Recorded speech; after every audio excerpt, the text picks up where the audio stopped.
Iyaphileka kubaba Ndlovu. Mangayibala izinto angitakula kuzo kulela khaya ungasa kuphinde kusi. Ayikho iproduct yala ekhaya oyithengayo ingakusebenzeli. Mawuke wayithatha nje bese ukholwa izinto zenzeka. Kukhona ke baba Ndlovu engifuna ukukusho namhlanje. Awusithumanga ukuthi siyophilisa abantu ngempiliso yakho. Ngifuna ukusho lokho ukuthi abantu sebengihluphe kakhulu lapha sebeze bayisithupha khona abashawa izistroke kuthiwa ke niye kuMamdlamini. Ngiphuma nje noSawoti angihlukani nawo uSawoti kaBaba Ndlovu. Fike ngimkhulekela umuntu ngimphuzise asuke sesontekile seyinqaba ngithi baze bayisithupha Baba Ndlovu. Ngithi mina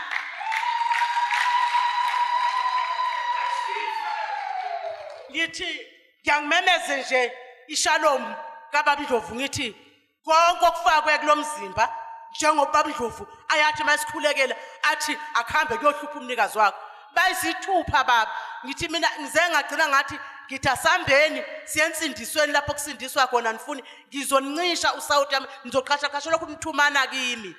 Ngifike mina ngilikhulekele ngiqede ngimphuzisa uSawoti kaBaba Ndlovu ngiqede ngo-oil kaBaba Ndlovu khona oyingakwazi ngisho ukusukuma baba. Engakwazi ngisho ukusukuma ngamkhulekela ngamphuzisa lo Sawoti base qeda ngifaka emanzini abandayo ngathi angeze ngimkhulekele ngimbhave ngathi phumani niyochitha ngaphandle wena wala ekhaya ufika usho lapho ukuthi lezi izinto ayiphindele kumnikazi wazo ziyohlupha yena basukuma baba ngithi bayisithupha.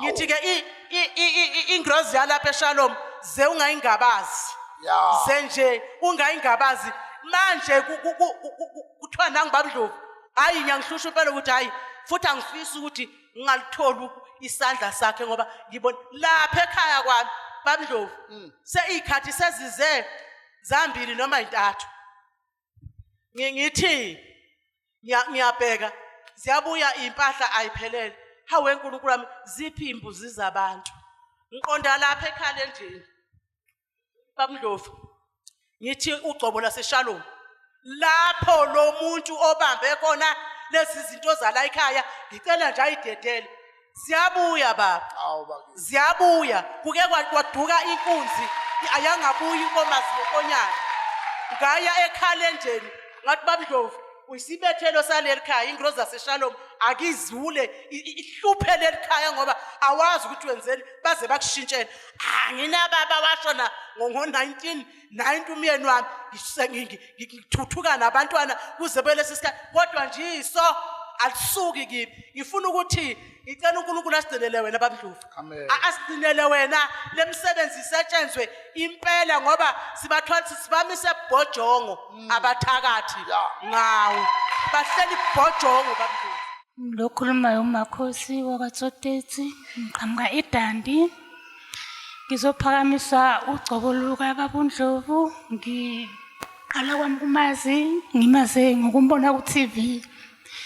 Ngaleso sikhathi bengumama oxakekile emphefumulweni kakhulu kepha uqala kwami ukuthi ngimlandele ubaba ngakuthola ukuphila ngaphola emoyeni ukuthula ebandleni wase uphinda umama wafika eDandi ezozivulela iofisi ngathola insebenzo yaqhubeka impilo yayinhle ekhaya nabantwana ba right nami nga right kangoba emzimbeni bengimncane ngize ngibizwa ngeskeleton endaweni engihleli kuyona. Bantwana bezulu ukuphila kwami kubuye kuleli khaya laseShalom ngiphakamisa ugcobo luka baba nomama ngithi makwande njalo uzungasilahli umzali wethu siyabonga.